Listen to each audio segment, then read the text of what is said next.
한국은 다 보여주기식이잖아. 이게 진짜라고. 한국을 방문한 중국 경찰대 신입생들이 기겁을 하고 있습니다. 중국에서도 상류층 학생들이라고 하는데 도대체 무슨 일인지 알아보겠습니다. 안녕하세요. 저는 중국 베이징의 공안대학교에 다니는 신입생 류샤오밍입니다. 올해 20살이고 공안대학에 입학한 지 이제 막 2달이 지났지만 놀라운 기회가 찾아왔어요. 저는 성적 상위 10% 학생들만 선발된다는 공안고시 특별시찰단에 뽑히게 되었습니다. 우리 학교에서는 매년 각국의 치안 실태를 조사하기 위해 우수 학생들을 파견하는데 올해는 제가 한국팀에 배정되었죠. 솔직히 말하면 부모님께서 모두 공안 출신이라 어릴 때부터 경찰이 되는 것이 제 꿈이었어요. 아버지는 베이징 공안국에서 20년 넘게 근무하셨고 어머니도 공안부 행정과에서 일하고 계십니다. 항상 가족 식사 시간에는 중국의 치안 시스템이 얼마나 선진적이고 효율적인지에 대한 이야기를 들으며 자랐어요. 특히 아버지께서는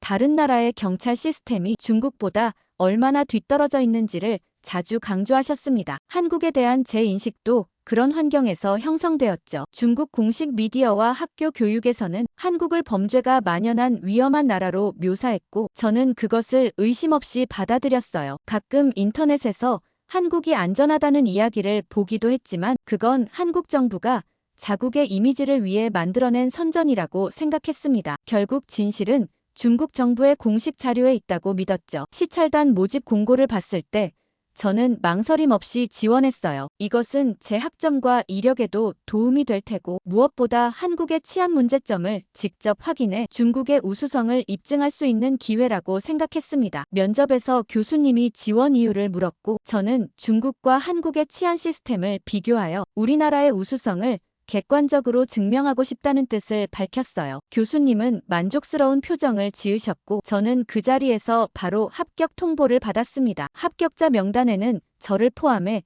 8명의 학생이 있었고 그중 1명이 제 친구 리엔이었습니다. 성적도 뛰어나고 영어도 잘했지만 뭔가 다른 목적이 있어 보였어요. 그게 뭔지 그때는 알 수 없었죠. 출국 전 일주일 동안 우리는 한국의 치안 상황에 대한 브리핑을 받았어요. 공안부에서 나온 강사는 한국의 범죄 통계와 치안 관리 체계의 문제점, 그리고 사회 불안정성에 대한 자료를 상세히 보여주었죠. 특히 강조된 것은 한국의 높은 성범죄율과 학교 폭력, 그리고 노인 대상 범죄였습니다. 강사는 한국에서는 밤에 여성들이 혼자 다니지 못할 정도로 위험하다고 설명했어요. 모든 학생들이 고개를 끄덕이며 메모를 열심히 했지만 리엔만은 의문스러운 표정을 짓고 있었습니다. 마지막 브리핑에서 시찰단장은 우리의 임무를 분명히 했어요. 그는 한국의 치안 문제점을 철저히 조사하고 중국의 치안 시스템이 얼마나 우월한지 증명할 자료를 수집하는 것이 목표라고 강조했습니다. 사실상 결론은 이미 정해진 상태에서 우리는 그저 증거만 찾으면 되는 것이었죠. 저는 중국의 우수한 치안 체계를 비교할 생각에 들떴습니다. 그런데 출국 전날 밤 리엔이 제 방에 찾아와 한국이 정말 그렇게 위험한 나라라고 생각하는지 물었어요. 저는 우리가 배운 자료들이 모두 그렇게 말하며 게다가 정부 공식 자료라고 답했습니다. 그러자 리엔은 한숨을 쉬며 가보면 알겠지 라며 조용히 방을 떠났습니다. 그때는 리엔의 말이 무슨 의미인지 완전히 이해하지 못했죠. 저렇게 억지로 가는 거라면 차라리 기회를 다른 친구에게 주면 더 좋았을 걸 아깝다는 생각마저 들었죠. 드디어 한국행 비행기에 탑승하는 날이 왔어요. 공항에서 부모님께 작별 인사를 드렸고 아버지는 이번 기회를 통해 우리나라가 얼마나 안전하고 선진적인지 더 깊이 깨닫게 될 거라고 당부하셨습니다. 저는 자신감 넘치게 고개를 끄덕였죠. 그런데 비행기에 올라타면서 좀 이상한 점을 느꼈습니다. 한국행 비행기라 한국 승객들도 많았고 저는 한국 승객들을 유심히 관찰했죠. 의외로 그들은 매우 조용하고 질서정연했습니다. 소란을 피우거나 무례한 행동을 하는 사람이 없었어요. 이것은 제가 기대했던 모습과는 달랐죠. 한국인들은 무질서하고 시끄러울 것이라 생각했는데 최소한 비행기 안에서는 그렇지 않았습니다. 옆자리에 앉은 리엔에게 속삭이며 얘기했더니 한국인들은 원래 질서를 잘 지킨다며 얘기했어요. 마치 원래 알고 있었던 사람처럼요. 저는 비행기 아니니까 그렇지 실제 한국 사회는 다를 거라고 말했습니다. 리엔은 미소만 지을 뿐 더 이상 말하지 않았어요. 그런데 기내식이 나왔을 때도 한국 승객들의 행동은 매우 정돈되어 있었고 승무원들에게 감사 인사를 하는 모습이 인상적이었습니다. 제 마음속에 작은 의문이 생겼지만 곧 떨쳐버렸어요. 이건 그저 표면적인 모습일 뿐이며 실제 한국 사회의 모습은 다를 거라고 생각했습니다. 비행기가 서서히 고도를 낮추며 한국의 땅이 시야에 들어왔어요. 주변 학생들과 함께 창밖을 내다보니 정돈된 도시 풍경이 눈에 들어왔죠. 고층 빌딩들이 질서정연하게 늘어서 있고 도로는 반듯하게 뻗어 있었어요. 이런 모습은 한국이 무질서하다는 우리의 인식과는 달랐지만 저는 겉모습만으로 판단할 수 없다고 스스로를 다독였습니다. 인천공항에 착륙하자 시찰단장이 우리에게 마지막 주의사항을 전달했어요. 그는 우리의 목적이 한국 치안의 문제점을 찾는 것이며 어떤 상황에서도 객관성을 잃지 말아야 한다고 강조했습니다. 한국인들의 작은 행동에 의미를 두기보단 우리가 원래 알고 있었던 대로 판단하면 될 일이었죠. 비행기에서 내려 인천공항 터미널로 들어서자마자 저는 예상치 못한 광경에 당황했습니다. 공항은 믿기 힘들 정도로 깨끗하고 정돈되어 있었어요. 바닥은 반짝거렸고 사람들은 질서 있게 움직이고 있었습니다. 시찰단 친구들도 저와 같은 놀라움을 감추지 못하는 듯했죠. 공항이니 당연히 깨끗하게 관리할 것이라고 생각하며 제 믿음을 바로잡으려 했어요. 결국 이건 단지 외국인들에게 보여주기 위한 표면적인 모습일 뿐이라고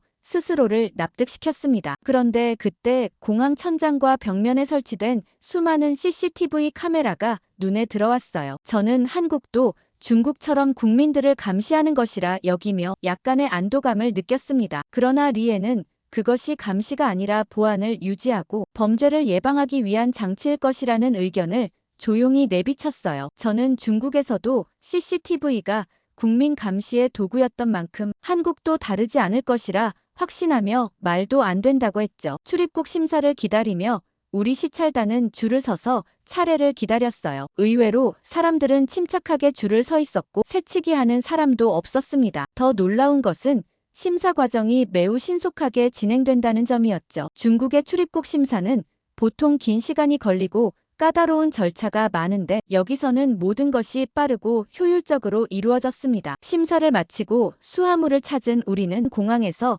서울 시내로 가기 위해 단체 버스를 탑승했습니다. 창밖으로 서울의 도시 풍경이 펼쳐졌어요. 깔끔하게 정리된 도로와 질서 있게 달리는 차량들, 그리고 깨끗한 거리. 이것은 우리가 배웠던 한국의 모습과 일치하지 않았어요. 이 역시 외국인들이 많이 다니는 지역만 깨끗하게 관리되는 것이라며 보여주기식이라는 생각을 했죠. 아니나 다를까 시찰단장은 한국의 겉모습에 속지 말라고 당부했습니다. 그는 표면적으로 질서 있어 보일지 모르지만 그건 다 공항 근처라 외국인에게 보여주기 위해 아르바이트들을 섭외한 거라고 했죠. 그제서야 한국의 모습들이 이해가 갔어요. 차이나타운으로 이동하는 동안 창밖을 보며 좀 이상한 광경을 목격했습니다. 거리는 사람들로 붐볐지만 놀랍게도 질서 정연했죠. 사람들은 횡단보도에서 신호를 기다렸고 무단횡단하는 사람은 거의 보이지 않았습니다. 중국의 번화가에서는 신호등을 무시하고 길을 건너는 사람들이 많았지만 여기서는 모든 사람이 자발적으로 규칙을 지키는 것 같았습니다. 더 놀라운 것은 이 모든 것이 경찰의 감시 없이 이루어지고 있다는 점이었어요. 저는 경찰이 거의 보이지 않는데도 이렇게 질서가 잘 유지되는 것이 이상하다고 생각했고 중국에서는 대부분의 번화가에 경찰이나 순찰대가 배치되어 있다는 것을 떠올렸어요. 그때 멀리서 한 경찰관이 관광객으로 보이는 사람들과 대화하는 모습이 보였어요. 경찰관은 미소를 지으며 친절하게 길을 안내하고 있었죠. 저는 그 모습을 보고 내심 비웃었습니다. 경찰이 시민들과 너무 친근하게 지내면 어떻게 법과 질서를 유지할 수 있을지 의문이 들었어요. 중국에서는 경찰이 항상 위험 있고 권위적인 태도를 유지했기 때문에 한국 경찰의 친근한 모습은 제 관점에서는 약점으로 보였습니다. 저는 경찰이 권위를 갖지 못하면 시민들이 법을 두려워하지 않게 될 것이라 생각했어요. 그러나 리에는 이번에도 조용히 관찰만 할 뿐이었어요. 그는 어떤 판단도 내리지 않고 그저 눈앞에 펼쳐진 모든 것을 주의 깊게 살펴보는 듯 했습니다. 저는 리엔이 왜 그렇게 조용한지 궁금했지만 지금은 우리의 임무에 집중해야 했어요. 일부 지역만 안전하게 관리하는 것이라며 실제로는 범죄가 많은 위험한 곳들이 있을 것이라 믿었습니다. 다음 날엔 제가 이때까지 봐왔던 것들을 볼 수 있을 거라 기대하며 도착해서는 금세 잠이 들었습니다. 그리고 다음 날 아침 우리 시찰단은 호텔 로비에 모였습니다. 오늘의 일정은 한국 경찰이 자주 출동한다는 서울의 우범지대를 방문하는 것이었어요. 시찰단장은 우리가 오늘 방문할 곳이 한국의 진짜 모습을 보여줄 것이라며 기대감을 높였습니다. 그는 오늘 우리가 한국의 어두운 면을 볼 기회가 있으며 이곳이 바로 우리가 찾던 한국의 실체라고 강조했어요. 저는 고개를 끄덕이며 어제 본 정돈 된 서울의 모습은 분명 표면적인 것이었을 것이라 생각했습니다. 오늘 방문할 곳에서 내가 알고 있던 한국을 확인할 수 있을 거라고 기대했죠. 우리는 전용 버스를 타고 서울 외곽의 한 지역으로 향했습니다. 도시 중심가를 벗어나자 주변 환경이 조금씩 변하기 시작했어요. 반듯한 고층 건물들이 점점 낮아지고 거리도 어제 본 곳보다는 조금 지저분해 보였습니다. 버스가 목적지에 도착했을 때 저는 창밖을 통해 낡은 건물들과 좁은 골목길을 볼 수 있었어요. 버스에서 내리자 공기도 약간 탁하게 느껴졌습니다. 이런 모습은 제가 기대했던 위험한 한국의 이미지와 조금 더 일치했죠. 시찰단장은 현지 가이드라며 한 사람을 소개했고 이 지역의 특성에 대해 물었습니다. 가이드는 이곳이 서울에서 상대적으로 범죄율이 높은 지역 중 하나라고 설명했어요. 특히 야간에 절도, 폭행 등의 사건이 종종 발생한다고 했습니다. 시찰단장은 만족스러운 표정으로 가이드의 설명을 듣고 중국에서 들었던 한국의 모습이 사실임을 확인한 것 같다고 말했어요. 다른 학생들도 동의하는 듯 고개를 끄덕였죠. 이제야 우리가 알고 있던 한국의 모습을 확인할 수 있을 것 같았어요. 우리는 좁은 골목길을 따라 걸으며 주변을 관찰했습니다. 몇몇 노숙자들이 길가에 앉아 있었고 일부 건물은 낙서로 더럽혀져 있었어요. 조명이 어두운 골목에서는 몇몇 젊은이들이 담배를 피우며 모여 있었습니다. 저는 이런 곳은 밤에 정말 위험할 것 같다고 생각하며 우리가 배운 대로 한국에는 치안이 좋지 않은 곳이 많다는 점을 시찰단 친구들에게 이야기했어요. 그러나 리에는 조용히 제 팔을 잡아당기며 주변을 자세히 보라고 했습니다. 그가 가리킨 곳을 보니 골목에 모여있는 사람들 중 상당수가 외국인으로 보였어요. 동남아시아나 중동 출신으로 보이는 사람들이었죠. 리에는 이곳에서 문제를 일으키는 사람들 대부분이 외국인이라는 점을 지적하며 한국인 범죄자는 거의 보이지 않는다고 조용히 말했습니다. 저는 그 말을 듣고 주변을 다시 유심히 살펴봤어요. 정말 그런 것 같았죠. 우리가 문제적 인물로 생각했던 사람들 대부분이 한국인이 아니었어요. 이 발견은 제 생각을 복잡하게 만들었습니다. 만약 이 우범지대의 문제가 주로 외국인들 때문이라면 한국의 치안 시스템 자체를 비난하기는 어려울 것 같았어요. 하지만 저는 여전히 제 선입견을 버리지 못했습니다. 우리는 계속해서 그 지역을 돌아다녔고 시찰단장은 우리에게 사진을 많이 찍으라고 권장했어요. 그는 이런 모습들이 바로 우리가 보고서에 담아야 할 한국의 실체이며 중국과 비교했을 때 얼마나 다른지 보라고 했습니다. 저는 사진을 찍으면서도 마음속으로는 의문이 들었어요. 우리가 지금 보고 있는 곳은 분명 서울의 가장 좋지 않은 지역 중 하나일 텐데 그럼에도 불구하고 생각보다 심각한 상황으로 보이지는 않았습니다. 사람들은 여전히 대체로 질서를 지키고 있었고 폭력적인 상황도 없었거든요. 다음은 차이나타운 방문으로 이어졌어요. 버스로 이동하는 동안 저는 창밖을 바라보며 생각에 잠겼습니다. 지금까지 본 한국의 모습은 제가 기대했던 것과는 많이 달랐어요. 물론 방금 본 우범지대는 분명 문제가 있는 곳이었지만 그조차도 제가 상상했던 범죄가 만연한 위험한 도시와는 거리가 있었죠. 차이나타운에 도착하자 중국어 간판들과 중국식 건물들이 눈에 들어왔습니다. 이곳은 중국인들이 많이 살고 있는 지역이었고 우리 시찰 계획에는 현지 중국 상인들과의 인터뷰가 포함되어 있었어요. 첫 번째로 방문한 곳은 중국 식료품점이었습니다. 가게 주인은 50대의 중국인 남성이었고 한국에서 15년 넘게 살았다고 했어요. 시찰단장은 그에게 한국에서의 생활, 특히 치안 관련 경험에 대해 물었습니다. 가게 주인은 한국 사람들이 가게에 와서 물건을 훔치고 가게를 엉망으로 만들 때가 많다며 특히 젊은이들이 예의가 없고 외국인인 자신들을 무시하는 경향이 있다고 말했어요. 시찰단장은 이 대답이 우리가 찾던 증거라고 생각하며 만족스러워했죠. 다음으로 방문한 중국 음식점에서도 비슷한 이야기를 들었습니다. 음식점 주인은 한국 경찰이 외국인 상점에 대한 범죄에 무관심하다고 불평했어요. 그는 신고해도 제대로 대응하지 않는다고 말하며 한국 치안이 엉망이라고 했죠. 시찰단장은 이 모든 증언을 녹음하고 학생들에게도 자세히 기록하라고 지시했어요. 그는 이런 증언들이 한국 치안의 실체를 보여주는 중요한 자료라고 강조했습니다. 차이나타운에서의 인터뷰를 마친 후 시찰단장은 오늘 우리가 본 것들이 한국의 진짜 모습이라며 중국과 달리 한국에는 이렇게 우범지대가 존재하고 외국인에 대한 차별도 심각하다고 말했습니다. 그는 중국에서는 이런 우범지대가 아예 존재하지 않는다고 덧붙였어요. 호텔로 돌아가는 버스 안에서 저는 리엔에게 오늘의 경험에 대해 물었습니다. 리엔은 잠시 침묵하다가 우리가 본 것은 한국의 일부분일 뿐이며 전체를 보기 위해서는 더 넓은 시각이 필요하다고 조용히 대답했어요. 그러면서 리엔이 작은 목소리로 제게 오늘 저녁에 계획이 있는지 물었어요. 저는 특별한 계획이 없다고 답했습니다. 그러자 리엔은 오늘 밤 함께 나가 한국의 진짜 모습을 보고 싶다고 했어요. 그의 말에 저는 놀랐습니다. 시찰단의 공식 일정을 벗어나는 것은 규칙 위반이었고 게다가 밤에 낯선 도시를 돌아다니는 것은 위험할 수도 있었어요. 저는 시찰단 규칙을 어기면 큰일 나며 밤에 한국을 돌아다니는 것은 위험하다고 말하며 그의 제안을 거절했어요. 그러나 리엔은 쉽게 포기하지 않았습니다. 그는 정말 한국이 그렇게 위험한 나라라면 직접 확인해보는 것이 어떻겠냐며 지금까지 본 것은 모두 통제된 환경이라 진짜 한국을 알고 싶다면 직접 경험해봐야 한다고 했어요. 그의 말은 일리가 있었지만 저는 여전히 망설였습니다. 그때 시찰단장이 우리를 부르는 소리의 대화는 일단 중단되었습니다. 오늘 우리는 서울의 한 경찰서를 방문해 한국 경찰 시스템에 대해 배울 예정이었어요. 버스에 오르며 저는 리엔의 제안에 대해 계속 생각했습니다. 위험할 수도 있지만 한편으로는 호기심도 느껴졌어요. 저는 잠시 고민하다가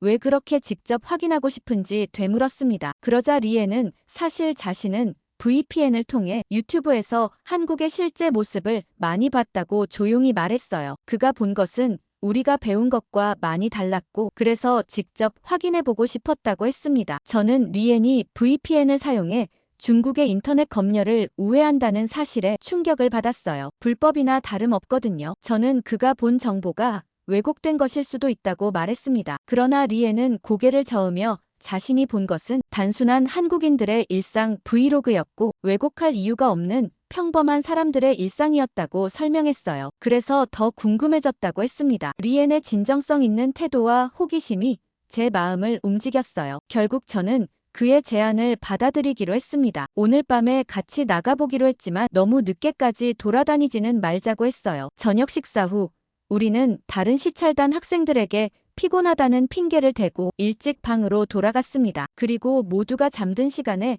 조용히 호텔을 빠져나왔어요. 서울의 밤거리는 제가 상상했던 것과는 전혀 달랐습니다. 도심 지역은 여전히 밝고 활기찼으며 많은 사람들이 거리를 걷고 있었어요. 놀랍게도 혼자 다니는 여성들도 많았습니다. 저는 생각보다 훨씬 안전해 보인다며 하지만 이곳은 번화가니까 당연한 것이 아닐까 하는 의문을 제기했어요. 그러자 리엔은 다른 지역도 가보자고 했습니다. 우리는 지하철을 타고 조금 외곽 지역으로 이동했어요. 외곽 지역에 도착했지만 상황은 크게 다르지 않았습니다. 거리는 여전히 깨끗했고 사람들은 큰 불안감 없이 돌아다니고 있었어요. 일부 지역은 조금 어두웠지만 어제 본 우범지대보다는 훨씬 안전해 보였습니다. 우리가 한 주택가를 지나고 있을 때 순찰 중인 경찰차를 발견했습니다. 저는 본능적으로 긴장했지만 리엔은 오히려 가까이 가보자고 했어요. 그는 한국 경찰이 실제로 어떻게 일하는지 볼 수 있을 것이라고 했습니다. 우리는 조심스럽게 경찰차를 따라갔고 적당한 거리를 유지하며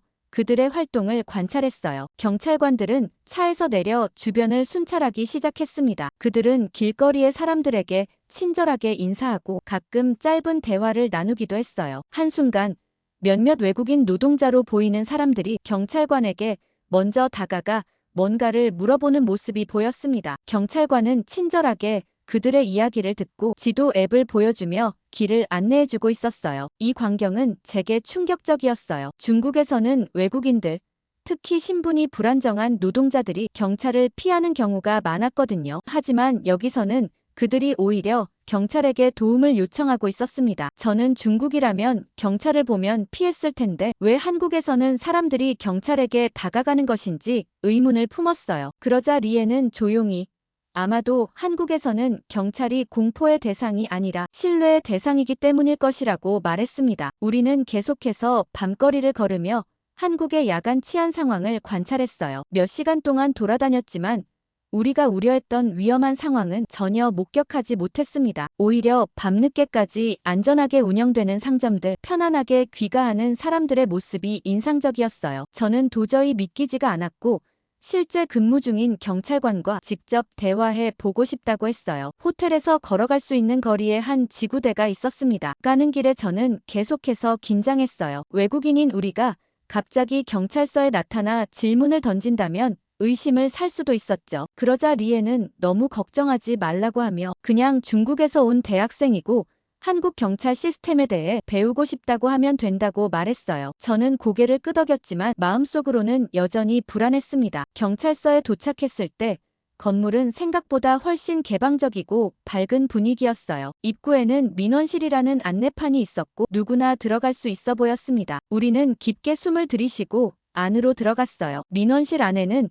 몇 명의 시민들이 각자의 용무를 처리하고 있었습니다. 데스크에 앉아있는 경찰관은 젊은 여성이었어요. 그녀는 우리를 보고 미소를 지으며 무엇을 도와줄 수 있는지 물었습니다. 리엔이 먼저 나서서 영어로 자신들이 중국에서 온 대학생이며 한국의 경찰 시스템에 대해 배우고 있다고 설명했어요. 그러자 여성 경찰관은 학술적 목적이냐고 물었습니다. 우리는 고개를 끄덕였고 그녀는 잠시만 기다려달라고 말한 후 안쪽으로 들어갔어요. 몇 분 후 그녀는 다른 남성 경찰관과 함께 돌아왔습니다. 그는 30대 중반으로 보였고 친절한 인상이었어요. 김민호 순경이라고 자신을 소개하며 중국에서 왔다는 이야기를 들었다며 무엇을 알고 싶은지 물었어요. 리엔이 다시 영어로 경찰 대학 학생이며 한국의 치안 시스템에 대해 배우고 있다고 설명했습니다. 김순경은 우리의 이야기를 듣고 나서 미소를 지으며 시간이 조금 있으니 간단히 이야기 나눌 수 있다며 회의실로 이동하자고 제안했어요. 회의실은 작지만 깔끔했습니다. 김순경은 물을 가져다 주며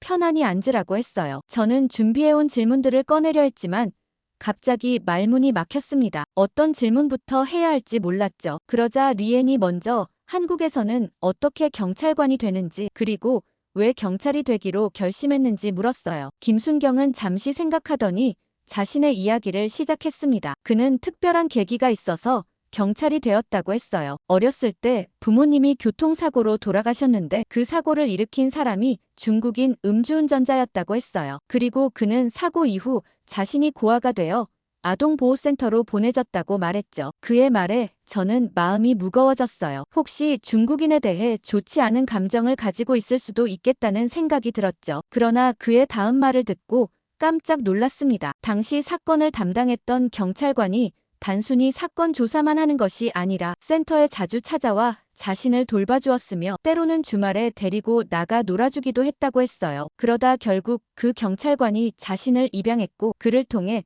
새로운 가족이 생겼다는 이야기를 들려주었습니다. 그는 그런 경찰관을 보며 자신도 경찰이 되어 다른 사람들을 돕고 싶다고 생각했다고 말했어요. 그의 이야기는 저에게 큰 충격이었습니다. 중국인 음주운전자로 인해 부모를 잃었음에도 불구하고 그는 중국인인 우리에게 편견 없이 대해주고 있었어요. 게다가 한 경찰관의 인간적인 모습이 그의 인생을 바꾸었다는 사실도 놀라웠습니다. 저는 용기를 내어 한국 경찰의 가장 중요한 역할이 무엇이라고 생각하는지 물었습니다. 김순경은 잠시 생각하더니 경찰이 국민을 지키는 것이 당연한 일 아니냐며 법과 질서를 유지하는 것도 중요하지만 결국 경찰의 역할은 사람을 보호하는 것이라고 말했어요. 그의 말은 단순했지만 강력했어요. 중국에서 경찰은 주로 법과 질서를 유지하고 국가 권력을 상징하는 존재였습니다. 하지만 김순경이 말하는 경찰은 사람을 보호하는 존재였죠. 리엔이 어려운 점은 없는지 묻자 김순경은 물론 많다며 때로는 위험한 상황에 처하기도 하고 시민들의 오해와 비난을 받기도 한다고 했어요. 하지만 누군가의 안전을 지킬 수 있다는 사실이 큰 보람이 된다고 덧붙였습니다. 우리는 30분 정도 더 대화를 나누었어요. 김순경은 한국 경찰의 훈련 과정과 일상 업무 그리고 지역 사회와의 협력 방식 등 다양한 주제에 대해 솔직하게 이야기해 주었습니다. 그의 이야기를 들으면서 저는 한국 경찰이 중국 경찰과는 상당히 다른 철학과 접근 방식을 가지고 있다는 것을 깨달았어요. 경찰서를 나와 거리를 걷는 동안 우리는 한동안 말이 없었습니다. 김순경의 이야기는 우리 둘 모두에게 깊은 인상을 남겼어요. 특히 그가 중국인 때문에 부모를 잃었음에도 우리에게 친절하게 대해준 점이 마음에 깊이 남았습니다. 남은 시찰 일정 동안 저는 계속해서 김순경의 말을 떠올렸어요. 시찰단은 한국의 다양한 경찰 시설과 시스템을 방문했지만 공식 일정은 항상 한국 경찰의 문제점을 찾는 데 중점을 두고 있었습니다. 단장은 끊임없이 우리에게 한국 치안의 취약점을 기록하라고 지시했죠. 하지만 제가 직접 본 한국의 모습은 달랐어요. 거리는 깨끗했고 사람들은 질서를 지켰으며 경찰은 시민들과 친근하게 소통했습니다. 이런 모습들이 제 머릿속에서 떠나지 않았어요. 중국이 여전히 우월하다고 믿고 싶었지만 한국에서 직접 경험한 현실은 그런 믿음을 흔들었죠. 시찰 마지막 날, 우리는 서울에서의 경험을 정리하는 시간을 가졌습니다. 단장은 우리 각자에게 한국 치안의 문제점에 대한 소감을 발표하라고 했어요. 학생들은 차례로 일어나 한국 경찰의 약점, 범죄 예방 시스템의 허점, 외국인에 대한 차별 등을 언급했습니다. 제 차례가 왔을 때 저는 망설였습니다. 김순경과의 대화, 밤거리에서 본 경찰의 친절한 모습, 그리고 전반적으로 안전해 보이는 서울의 분위기를 말하고 싶었어요. 하지만 그런 이야기를 하면 시찰단의 다른 학생들과 단장이 어떤 반응을 보일지 두려웠습니다. 결국 저는 타협점을 찾아 말했습니다. 한국 경찰은 시민들과 친근하게 지내려 노력하는 것 같지만 이것이 오히려 권위의 부재로 이어질 수 있으며 범죄자들이 경찰을 두려워하지 않는다면 법 집행이 어려워질 수도 있다고 했어요. 이 말은 제 진심이 아니었지만 적어도 단장의 기대에 부응하는 듯 했죠. 단장은 만족스러운 표정으로 고개를 끄덕였습니다. 하지만 리에는 저를 바라보며 실망한 듯한 표정을 지었어요. 그는 제가 타협했다는 것을 알아챈 것 같았습니다. 그날 밤 호텔방에서 짐을 싸면서 리엔이 조용히 물었습니다. 진실을 알았다고 해도 우리가 중국에서 이걸 말할 수 있을까? 그의 질문에는 씁쓸함이 담겨 있었습니다. 저는 한동안 대답하지 못했어요. 그의 질문은 저도 계속 고민하고 있던 것이었죠. 쉽지 않을 거라고, 우리가 본 것을 그대로 말하면 아무도 믿지 않을 것이고 오히려 외국 세력에 세뇌당했다고 비난받을 수도 있다고 말했습니다. 리에는 씁쓸한 미소를 지으며 그렇다면 우리는 진실을 알면서도 침묵할 것인지 물었어요. 그의 질문은 제 마음을 무겁게 했습니다. 저는 창밖을 바라보며 지금 당장은 어쩔 수 없을지도 모르지만 언젠가는 우리가 본 진실을 말할 수 있는 날이 오기를 바란다고 했어요. 다음 날 아침 우리는 인천공항으로 향했습니다. 귀국 비행기를 기다리는 동안 저는 공항 창문을 통해 한국의 하늘을 바라봤어요. 이 나라에서의 경험은 짧았지만 제 시각을 크게 바꾸어 놓았습니다. 이제 저는 모든 것을 의심의 눈으로 바라보게 되었어요. 중국 미디어에서 보도하는 외국 소식, 학교에서 가르치는 세계 정세, 심지어 정부의 공식 발표까지도 진실과 다를 수 있다는 생각이 들었습니다. 비행기에 탑승한 후 창밖을 바라보며 저는 한국에서의 기억을 되새겼어요. 김순경의 따뜻한 미소, 그의 가슴 아픈 과거, 그리고 그럼에도 불구하고 중국인인 우리에게 보여준 그의 친절함, 그것은 마치 다른 세계의 이야기 같았습니다. 경찰이 국민을 지키는 게 당연한 거 아닌가요? 법과 질서를 유지하는 것도 중요하지만 사람을 보호하는 게 경찰의 역할이죠. 김순경의 말이 계속해서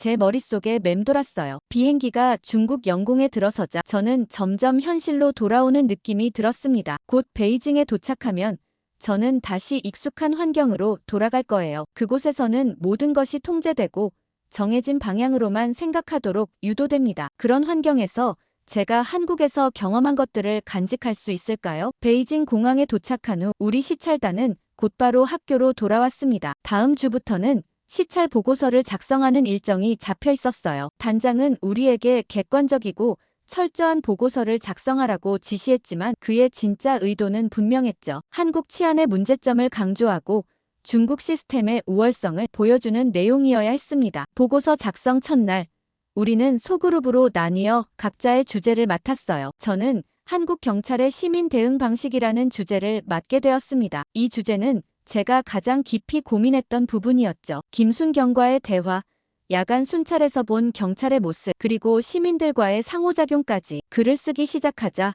저는 내적 갈등을 느꼈어요. 한국 경찰의 진짜 모습을 적고 싶었지만 그렇게 하면 시찰단의 기대에 어긋날 것이었습니다. 저는 보고서 쓰는 것을 포기하겠다고 얘기했어요. 단장은 의아한 눈빛으로 이것만 쓰면 학점과 장학금이 보장되어 있는데 뭐 하는 거냐고 말했죠. 저는 도저히 쓸 내용이 없다며 몸이 안 좋아서 가고 싶다고 얘기하며 그곳을 벗어났어요. 한국에 대한 거짓 내용을 더 이상은 쓸 자신이 없겠더라고요. 그렇다고 솔직한 제 심경을 쓸 용기도 나지 않았어요. 앞으로 제가 어떤 길을 걸어가야 할지 고민을 많이 해봐야겠지만 분명한 건 더 이상 중국이 만들어낸 가짜 이미지에 속지 않아야겠다는 다짐을 했습니다. 오늘 사연의 주인공이 한국으로 귀화하면 어쩌나 하는 생각이 들었는데요. 사연에 대해 댓글 많이 달아주시고 구독과 좋아요 눌러주세요. 시청해주셔서 감사합니다.